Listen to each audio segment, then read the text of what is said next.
Harihara Veeramallu cinema ఒక సనాతన ధర్మం గురించి, గతంలో హిందువులకు జరిగిన అన్యాయం గురించి, మొఘలులు చేసిన అకృత్యాల గురించి కళ్ళకు కట్టినట్టు చూపించారు. అంటే మేము చిన్నప్పుడు చదువుకున్నది మొఘలుల పాఠాలే. సో ఈ జనరేషన్ ఇప్పుడు మారుతున్నాయి, కానీ చిన్నప్పటి నుంచి అక్బర్ చెట్లు నాటించను, బాబర్ ఇలా చేసాను, ఈ చేశాను, ఇవన్నీ మాట్లాడుకున్నాం కదా. సో అంటే ఏంటి, ఇంత దుర్మార్గుల గురించి ఇలాంటి పాజిటివ్ చరిత్ర రాసిన దుర్మార్గులు ఎవరు? మన పాలకులే కదా.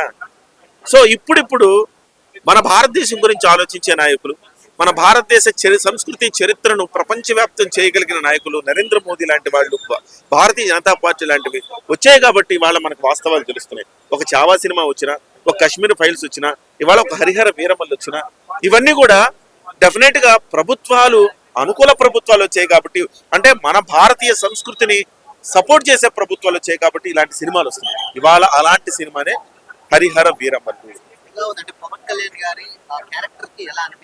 పవన్ కళ్యాణ్ గారు నిజ జీవితంలో ఎలా ఉంటారో ఈ సినిమాలో కూడా అదే క్యారెక్టర్ అయింది.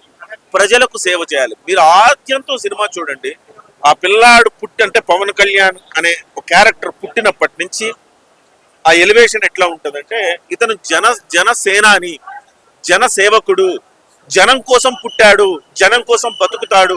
ఆయన నిజ జీవితం అయిన క్యారెక్టర్ అదే కదా. అదే క్యారెక్టర్ ఎలివేషన్స్ వచ్చింది. At the same time Pawan Kalyan గారు ఏదైతే చెప్తా ఉంటారు, వాస్తవానికి 2024 తర్వాత సనాతన ధర్మం అన్నారు. గెలవక ముందు కూడా ఆయన భావన అదే, కానీ గెలవక ముందు తీయాల్సిన సినిమా ఇది. సో గెలవక ముందు తీయాల్సిన సినిమాలు ఈ సబ్జెక్ట్ లో లాస్ట్ క్లైమాక్స్ ఉంటుందండి. 20 నిమిషాల పాటు ఒక రకంగా అనిపించాడని చెప్పాలి. లాస్ట్ క్లైమాక్స్ సన్నివేశాలు మీకు నిజ జీవితంలో, ఆ అమ్మాయి ఒక పాప ఒక వేదాల్లోని కొన్ని పంక్తులు చదువుతుంది. ఆ అమ్మాయి చదువుతుంటే ఆ సన్నివేశాల్లో ప్రతి ఒక్కళ్ళ కళ్ళల్లో నీళ్ళు అలా పడిపోతాయి, డ్రాప్స్. ఎవరు కుర్చీలో నుంచి అలా టెన్షన్ గా అలా చూస్తారు సన్నివేశాలు. ఆ మ్యూజిక్ ఇచ్చాడండి కీరవాణి, బ్యాక్గ్రౌండ్ స్కోరు అద్దరిపోయింది. పవన్ కళ్యాణ్ గారు ఫైట్ కంపోజిషన్ ఉంది, సూపర్బ్ గా ఉంది. అట్ ద సేమ్ టైము ఆ 20 నిమిషాల్లో స్టోరీ టెల్లింగ్ అండి. అంటే ప్రజలు ఎట్లా తిరగబడాలి, పవన్ కళ్యాణ్ గారు ఏమైతే కోరుకుంటారో, మీరందరూ అవేర్నెస్ ఉంటుంది అనుకుంటా. 2024 ముందు పవన్ కళ్యాణ్ గారు క్యాంపెయిన్ చేసేటప్పుడు ఏం చెప్పేవాళ్ళంటే, మీకు కోపం రావాలి, ప్రజలకి కోపం రాకపోతే ఎట్లా ప్రభుత్వాలు ఎట్లా మారతాయని వాడు ఆయన. ఈ ప్రభుత్వం బాగాలేదు, మళ్ళీ డబ్బులు తీసుకుని ఆ ప్రభుత్వం కొట్టేస్తే ఎట్లా ఉంటది? మీకు కోపం వస్తేనే ప్రభుత్వాలు మారతాయి. కోపం తెచ్చుకోండి, తిరగబడండి.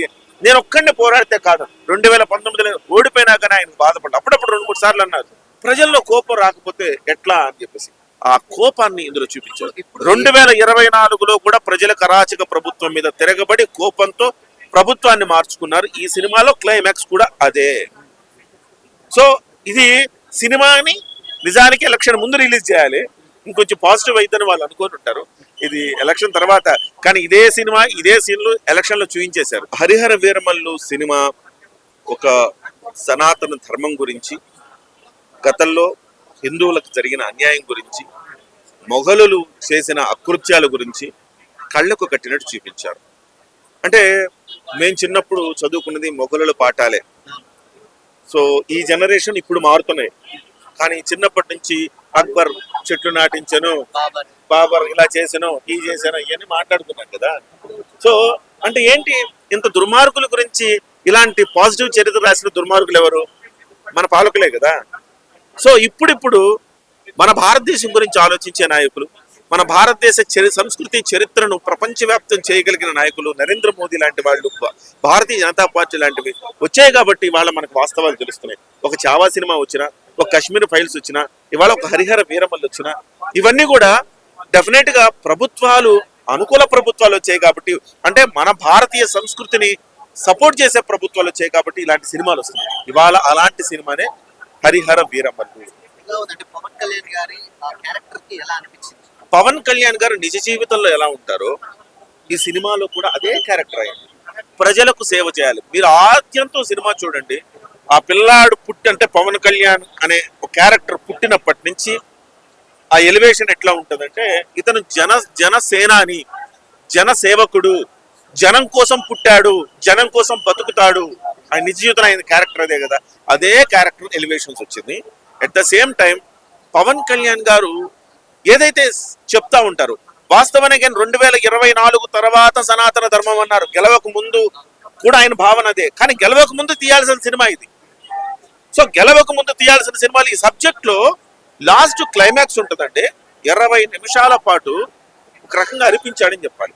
లాస్ట్ క్లైమాక్స్ సన్నివేశాలు మీకు నిజ జీవితంలో ఆ అమ్మాయి ఒక పాప ఒక వేదాల్లోని కొన్ని పంక్తులు చదువుతుంది. ఆ అమ్మాయి చదువుతుంటే ఆ సన్నివేశాల్లో ప్రతి ఒక్కళ్ళ కళ్ళల్లో నీళ్ళు అలా పడిపోతాయి, డ్రాప్స్. ఎవరు కుర్చీలో నుంచి అలా టెన్షన్ గా అలా చూస్తారు సన్నివేశాలు. ఆ మ్యూజిక్ ఇచ్చాడండి కీరవాణి, బ్యాక్గ్రౌండ్ స్కోరు అద్దరిపోయింది.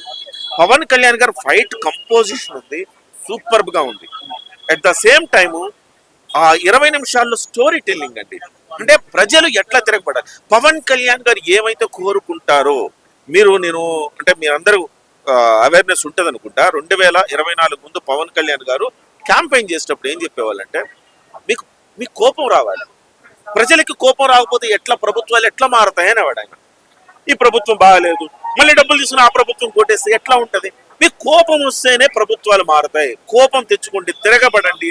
నేను ఒక్కడిని పోరాడితే కాదు, 2019లో ఓడిపోయినాకనే ఆయన బాధపడ్డా. అప్పుడప్పుడు 2-3 సార్లు అన్నారు, ప్రజల్లో కోపం రాకపోతే ఎట్లా అని చెప్పేసి. ఆ కోపాన్ని ఇందులో చూపించారు. 2024లో కూడా ప్రజలకు అరాచక ప్రభుత్వం మీద తిరగబడి కోపంతో ప్రభుత్వాన్ని మార్చుకున్నారు. ఈ సినిమాలో క్లైమాక్స్ కూడా అదే. సో ఇది సినిమాని నిజానికి ఎలక్షన్ ముందు రిలీజ్ చేయాలి, ఇంకొంచెం పాజిటివ్ అయితేనే వాళ్ళు అనుకొని ఉంటారు. ఇది ఎలక్షన్ తర్వాత, కానీ ఇదే సినిమా ఇదే సీన్లు ఎలక్షన్ లో చూపించేశారు. హరిహర వీరమల్లు సినిమా ఒక సనాతన ధర్మం గురించి, గతంలో హిందువులకు జరిగిన అన్యాయం గురించి, మొఘలులు చేసిన అకృత్యాల గురించి కళ్ళకు కట్టినట్టు చూపించారు. అంటే మేము చిన్నప్పుడు చదువుకున్నది మొఘలుల పాఠాలే. సో ఈ జనరేషన్ ఇప్పుడు మారుతున్నాయి, కానీ చిన్నప్పటి నుంచి అక్బర్ చెట్లు నాటించను, బాబర్ ఇలా చేసాను, ఈ చేశాను, ఇవన్నీ మాట్లాడుకున్నాం కదా. సో అంటే ఏంటి, ఇంత దుర్మార్గుల గురించి ఇలాంటి పాజిటివ్ చరిత్ర రాసిన దుర్మార్గులు ఎవరు? మన పాలకులే కదా. సో ఇప్పుడు మన భారతదేశం గురించి ఆలోచించే నాయకులు, మన భారతదేశ సంస్కృతి చరిత్రను ప్రపంచవ్యాప్తం చేయగలిగిన నాయకులు, నరేంద్ర మోదీ లాంటి వాళ్ళు, భారతీయ జనతా పార్టీ లాంటివి వచ్చాయి కాబట్టి ఇవాళ మనకు వాస్తవాలు తెలుస్తున్నాయి. ఒక చావా సినిమా వచ్చినా, ఒక కాశ్మీర్ ఫైల్స్ వచ్చినా, ఇవాళ ఒక హరిహర వీరమల్లు వచ్చినా, ఇవన్నీ కూడా డెఫినెట్ గా ప్రభుత్వాలు, అనుకూల ప్రభుత్వాలు వచ్చాయి కాబట్టి, అంటే మన భారతీయ సంస్కృతిని సపోర్ట్ చేసే ప్రభుత్వాలు వచ్చాయి కాబట్టి ఇలాంటి సినిమాలు వస్తున్నాయి. ఇవాళ అలాంటి సినిమానే హరిహర వీరమల్లు. పవన్ కళ్యాణ్ గారు నిజ జీవితంలో ఎలా ఉంటారో ఈ సినిమాలో కూడా అదే క్యారెక్టర్ అయింది.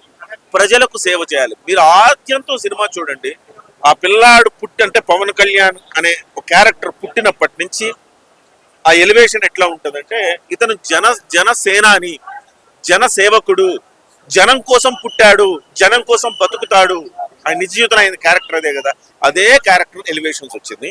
At the same time Pawan Kalyan గారు ఏదైతే చెప్తా ఉంటారు, వాస్తవానికి 2024 తర్వాత సనాతన ధర్మం అన్నారు. గెలవక ముందు కూడా ఆయన భావన అదే, కానీ గెలవక ముందు తీయాల్సిన సినిమా ఇది.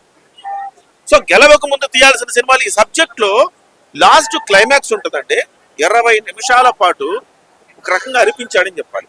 లాస్ట్ క్లైమాక్స్ సన్నివేశాలు మీకు నిజ జీవితంలో ఆ అమ్మాయి ఒక పాప ఒక వేదాల్లోని కొన్ని పంక్తులు చదువుతుంది. ఆ అమ్మాయి చదువుతుంటే ఆ సన్నివేశాల్లో ప్రతి ఒక్కళ్ళ కళ్ళల్లో నీళ్ళు అలా పడిపోతాయి, డ్రాప్స్. ఎవరు కుర్చీలో నుంచి అలా టెన్షన్ గా అలా చూస్తారు సన్నివేశాలు. ఆ మ్యూజిక్ ఇచ్చాడండి కీరవాణి, బ్యాక్గ్రౌండ్ స్కోరు అద్దరిపోయింది. పవన్ కళ్యాణ్ గారు ఫైట్ కంపోజిషన్ ఉంది, సూపర్బ్ గా ఉంది. అట్ ద సేమ్ టైము ఆ 20 నిమిషాల్లో స్టోరీ టెల్లింగ్ అండి. అంటే ప్రజలు ఎట్లా తిరగబడాలి, పవన్ కళ్యాణ్ గారు ఏమైతే కోరుకుంటారో అంటే మీరందరూ అవేర్నెస్ ఉంటుంది అనుకుంటా. 2024 ముందు పవన్ కళ్యాణ్ గారు క్యాంపెయిన్ చేసేటప్పుడు ఏం చెప్పేవాళ్ళంటే, మీకు కోపం రావాలి, ప్రజలకి కోపం రాకపోతే ఎట్లా ప్రభుత్వాలు ఎట్లా మారతాయని వాడు ఆయన. ఈ ప్రభుత్వం బాగాలేదు, మళ్ళీ డబ్బులు తీసుకుని ఆ ప్రభుత్వం కొట్టేస్తే ఎట్లా ఉంటది? మీకు కోపం వస్తేనే ప్రభుత్వాలు మారతాయి, కోపం తెచ్చుకోండి, తిరగబడండి. నేను ఒక్కడిని పోరాడితే కాదు, 2019లో ఓడిపోయినాకనే ఆయన బాధపడ్డా. అప్పుడప్పుడు 2-3 సార్లు అన్నారు, ప్రజల్లో కోపం రాకపోతే ఎట్లా అని చెప్పేసి. ఆ కోపాన్ని ఇందులో చూపించారు. 2024లో కూడా ప్రజలకు అరాచక ప్రభుత్వం మీద తిరగబడి కోపంతో ప్రభుత్వాన్ని మార్చుకున్నారు. ఈ సినిమాలో క్లైమాక్స్ కూడా అదే. సో ఇది సినిమాని నిజానికి ఎలక్షన్ ముందు రిలీజ్ చేయాలి, ఇంకొంచెం పాజిటివ్ అయితేనే వాళ్ళు అనుకుంటుంటారు. ఇది ఎలక్షన్ తర్వాత, కానీ ఇదే సినిమా ఇదే సీన్లు ఎలక్షన్ లో చూపించేశారు.